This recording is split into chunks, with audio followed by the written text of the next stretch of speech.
Assalamualaikum warahmatullahi wabarakatuh. Selamat datang di Jejak Langit 99. Jangan lupa untuk like, subscribe, dan tonton sampai selesai, karena banyak pelajaran berharga yang bisa kita ambil. Selain itu, tuliskan sholawat di kolom komentar sebagai bentuk rasa cinta kita kepada Nabi Muhammad SAW. Di sebuah desa yang sunyi, di tengah hijaunya sawah dan hamparan pepohonan yang lebat, hidup seorang ulama yang begitu dicintai oleh seluruh umatnya. Namanya Gus Ikdam. Tidak ada yang tidak mengenalnya, baik di desa itu maupun di desa-desa tetangga. Setiap langkahnya bagaikan cahaya yang menerangi jalan. Setiap ucapannya seperti doa yang menyentuh hati.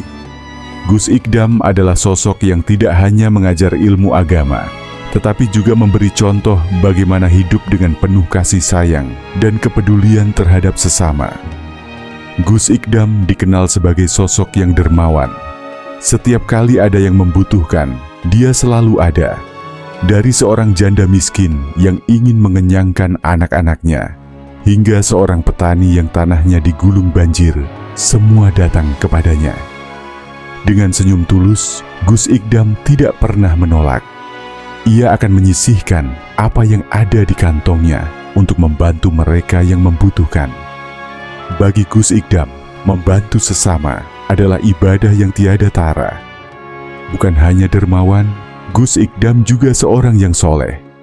Shalatnya selalu tepat waktu, bahkan lebih awal dari waktu yang ditentukan.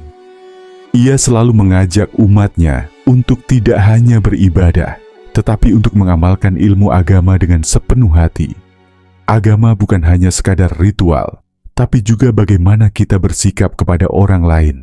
Begitu kata-kata yang sering ia ucapkan. Namun kebaikan Gus Ikdam tidak selalu diterima dengan tangan terbuka oleh semua orang.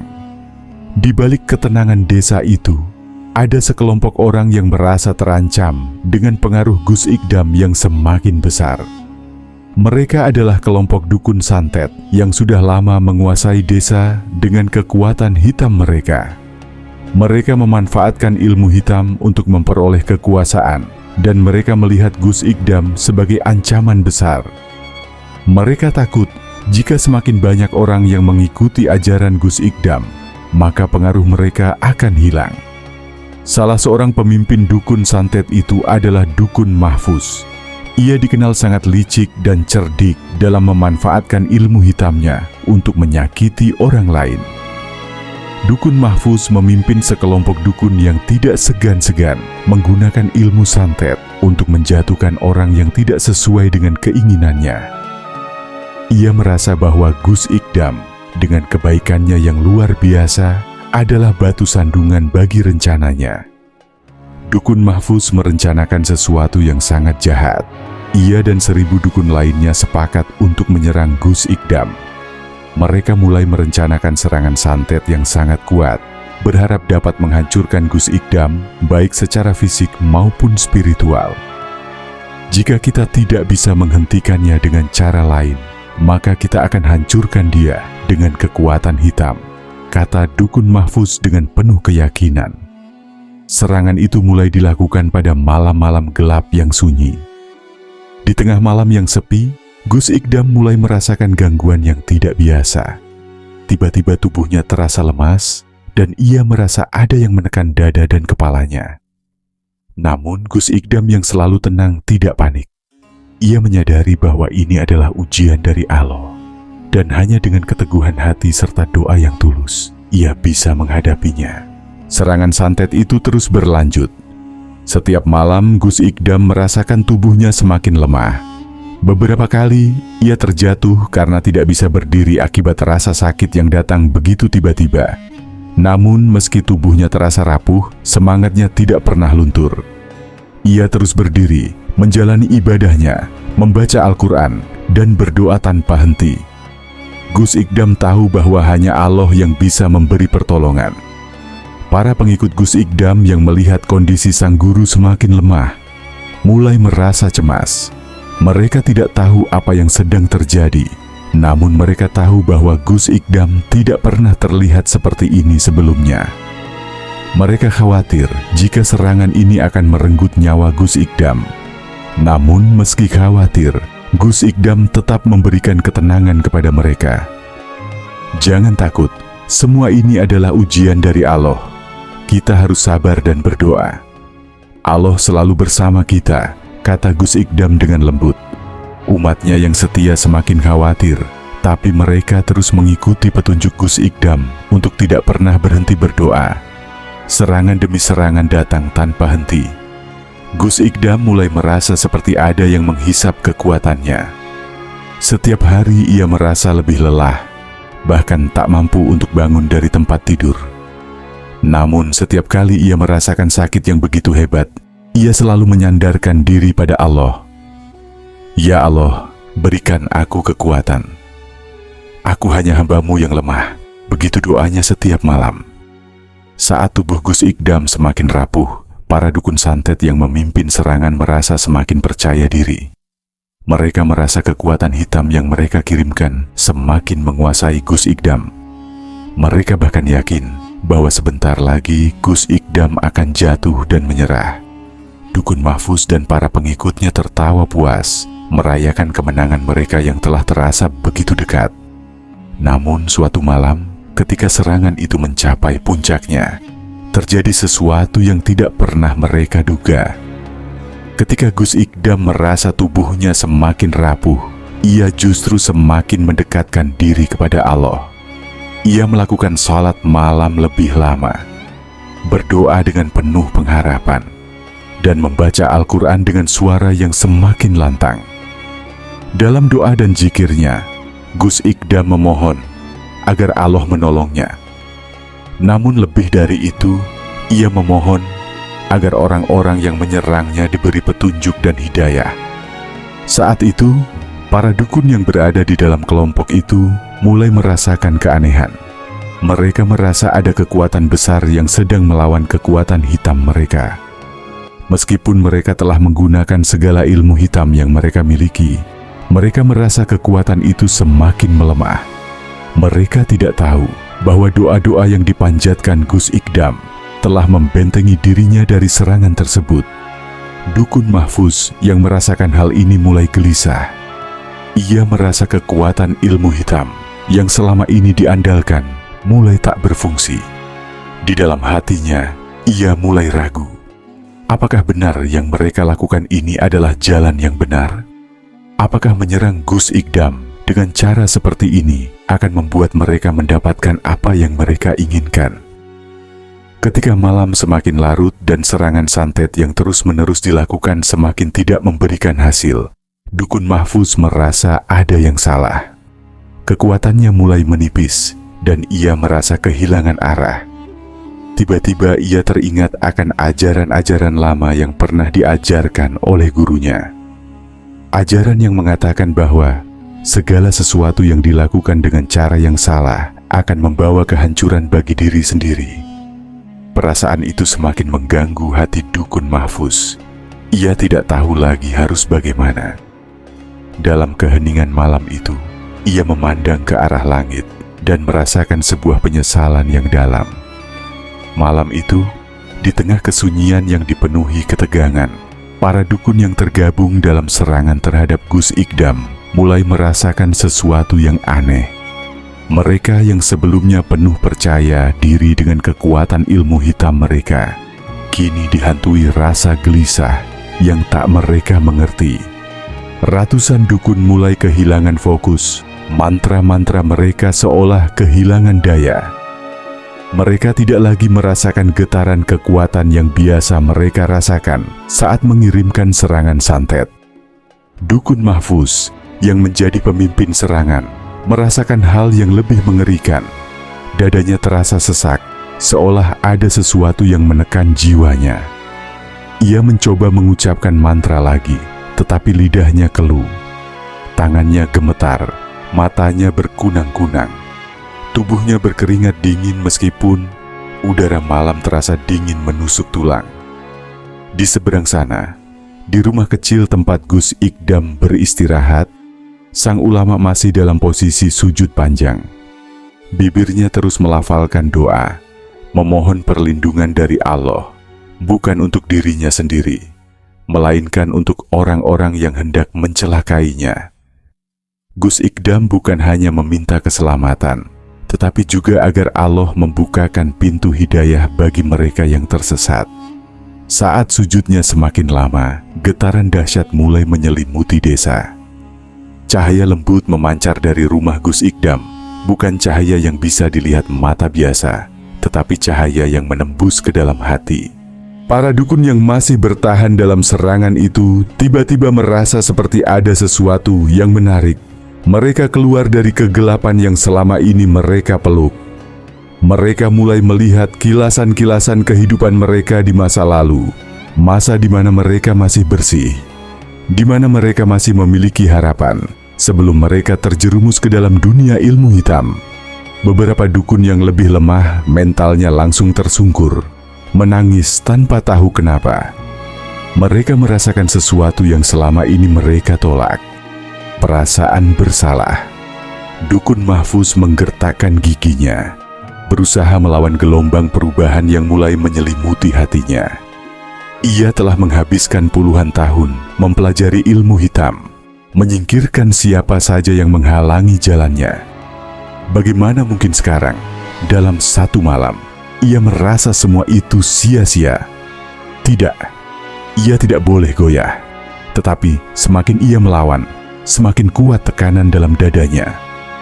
Ia merasa ada sesuatu yang ingin pecah dari dalam dirinya, seperti dinding besar yang selama ini membatasi hatinya kini mulai runtuh.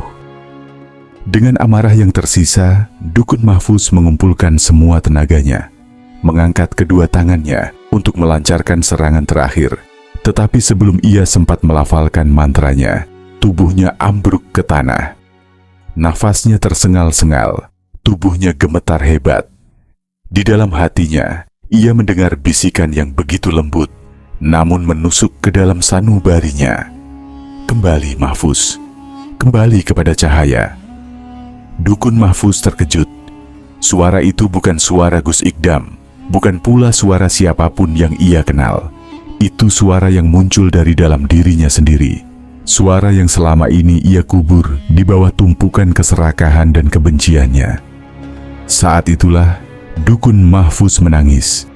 Untuk pertama kalinya dalam hidupnya, ia merasakan ketakutan yang sesungguhnya. Ketakutan bukan karena ia kalah, tetapi karena ia menyadari betapa hitamnya hatinya selama ini. Fajar mulai menyingsing, sinar mentari pertama mulai merayap di ufuk timur. Desa yang semalam dicekam ketegangan kini terasa tenang, seolah semua keburukan telah disapu oleh angin pagi. Di halaman rumah Gus Ikdam, 1000 dukun yang sebelumnya menjadi lawannya kini bersimpuh di hadapannya. Mata mereka sembab oleh air mata penyesalan yang mengalir tiada henti. Tak ada lagi kesombongan, tak ada lagi keangkuhan dalam tatapan mereka. Mereka semua telah luluh, hancur oleh perasaan bersalah yang menghujam batin mereka. Gus Ikdam duduk di beranda rumahnya, masih dengan wajah yang lembut dan penuh kasih sayang. Tidak ada kemarahan dalam matanya, tidak ada kebencian, hanya ketulusan yang sulit dijelaskan dengan kata-kata. Dukun Mahfuz maju perlahan, lututnya terasa lemas. Ia yang selama ini menjadi pemimpin dari kelompok dukun santet, kini merasa tak lebih dari seorang bocah kecil yang ketakutan. Dengan suara bergetar, ia berkata, "Gus, kami telah berdosa. Kami telah menghabiskan hidup kami dalam kegelapan. Kami mencoba mencelakai Anda, tetapi justru kami yang hancur sendiri." Gus Ikdam tersenyum. Ia tidak menjawab langsung, hanya menatap mereka dengan penuh kebijaksanaan. Dukun Mahfuz menundukkan kepalanya, air mata mengalir di pipinya.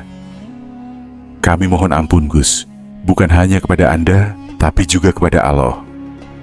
Kami telah jauh tersesat." Gus Ikdam menarik napas dalam, lalu berkata dengan suara yang begitu lembut, "Allah Maha Pengampun. Jika kalian benar-benar ingin bertobat, pintunya selalu terbuka."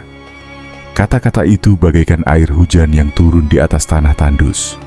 Para dukun yang hadir di sana semakin terisak. Mereka sadar mereka masih memiliki harapan. Mereka masih bisa kembali. Gus Ikdam berdiri, menatap satu persatu wajah orang-orang yang sebelumnya hendak mencelakainya. Kalian tidak perlu meminta maaf kepadaku, karena aku tidak pernah merasa tersakiti. Yang perlu kalian lakukan adalah memohon ampun kepada Allah dan berjanji untuk tidak kembali ke jalan yang salah. Dukun Mahfuz terisak. Apa? Apa yang harus kami lakukan sekarang, Gus? Kami tidak punya apa-apa lagi selain ilmu hitam ini. Gus Ikdam tersenyum lagi. Tinggalkan ilmu itu, mulailah dari awal. Kalian masih bisa menjalani hidup yang lebih baik. Mendengar itu, 1000 dukun santet yang sebelumnya penuh kesombongan kini bersujud, menangis sejadi-jadinya. Mereka bersumpah di hadapan Allah dan di hadapan Gus Ikdam bahwa mereka akan meninggalkan jalan sesat yang selama ini mereka tempuh. Gus Ikdam mengulurkan tangannya, membantu satu persatu mereka untuk bangkit. Ia tidak menolak mereka, tidak menghakimi mereka. Ia menerima mereka dengan kasih sayang, sebagaimana Islam mengajarkan untuk selalu memberi kesempatan kepada mereka yang ingin kembali ke jalan yang benar. Hari itu, desa yang sebelumnya dipenuhi ketakutan karena keberadaan para dukun santet berubah menjadi tempat penuh harapan. 1000 orang yang dulunya menebar kegelapan kini memilih untuk berjalan di bawah cahaya. Dan Gus Ikdam, ia tetap sama seperti sebelumnya. Ia tidak menganggap dirinya sebagai pemenang, karena baginya ini bukan soal kemenangan atau kekalahan. Ini adalah tentang hidayah, tentang kasih sayang Allah yang tak berbatas. Ketika malam kembali menyelimuti desa, Gus Ikdam kembali ke sajadahnya. Kali ini, ia bersujud bukan untuk memohon perlindungan dari serangan santet, tetapi untuk bersyukur. Bersyukur bahwa Allah telah menunjukkan kuasa-Nya dengan cara yang paling indah. Dan di luar sana, 1000 orang yang dulunya tersesat kini mulai melangkah di jalan yang baru, jalan yang penuh cahaya, jalan yang dipenuhi oleh kasih sayang Allah. Setiap orang pasti pernah merasakan kegelapan dalam hidupnya. Entah itu berupa kesalahan yang kita buat, atau ujian yang datang begitu berat dan menguji kesabaran. Kegelapan seringkali datang tanpa diundang, merangsek masuk dalam hati dan pikiran, seolah-olah menutupi semua jalan yang ada. Namun dalam kegelapan itu, ada cahaya yang selalu siap menerangi, bahkan dari tempat yang paling tak terduga sekalipun. Gus Ikdam mengajarkan kita bahwa kebaikan hati dan ketulusan tidak hanya memberi manfaat bagi diri sendiri, tetapi juga untuk orang lain, bahkan bagi mereka yang ingin menyakiti kita. Ketika ia menghadapi serangan santet yang begitu dahsyat, ia tidak membalas dengan kebencian atau kekerasan. Sebaliknya, ia justru terus berdoa, memohon kepada Allah agar memberikan hidayah kepada mereka yang berniat jahat. Inilah yang menjadi inti dari sebuah kebaikan sejati. Tidak hanya mengampuni, tetapi juga mengarahkan mereka yang tersesat kembali ke jalan yang benar. 1000 dukun yang awalnya datang untuk merusak hidup Gus Ikdam akhirnya melihat cahaya yang selama ini mereka cari, meski mereka mencarinya dalam kegelapan. Mereka yang dipenuhi kebencian dan keinginan untuk berkuasa melalui ilmu hitam akhirnya merasakan kehampaan dan penyesalan yang mendalam. Mereka yang dulunya begitu terikat pada kekuatan hitam merasa terperangkap dalam kebohongan yang telah mereka percayai begitu lama. Namun cahaya kebaikan Gus Ikdam yang tidak pernah terpadamkan oleh amarah atau dendam berhasil menuntun mereka keluar dari kegelapan itu. Pesan yang kita bisa ambil adalah bahwa setiap kebaikan, sekecil apapun, memiliki daya untuk mengubah hati manusia. Tidak ada hati yang terlalu keras untuk disentuh oleh kasih sayang yang tulus. Terkadang kita merasa putus asa karena perbuatan buruk orang lain. merasa terluka, bahkan tidak tahu harus bagaimana menghadapi mereka. Namun, seperti yang diajarkan oleh Gus Ikdam, kebaikan bukanlah tentang mendapatkan balasan, tetapi tentang memberikan yang terbaik meski dalam kondisi yang paling sulit sekalipun. Kebaikan yang datang dari hati yang ikhlas akan selalu menemukan jalannya, meski itu harus melalui perjalanan panjang dan penuh tantangan. Kita juga diajarkan untuk tidak mudah terperosok dalam kebencian atau dendam, karena itu akan menutup hati kita untuk menerima hidayah dan kasih sayang Allah. Sebaliknya, dengan selalu memaafkan dan berusaha memberi yang terbaik bagi orang lain, kita membuka jalan bagi perubahan yang lebih baik, baik untuk diri kita sendiri maupun untuk orang lain. Cahaya yang dimiliki Gus Ikdam bukanlah cahaya yang datang dari dirinya sendiri, tetapi cahaya yang dia terima dari Allah karena kesabaran dan ketulusannya.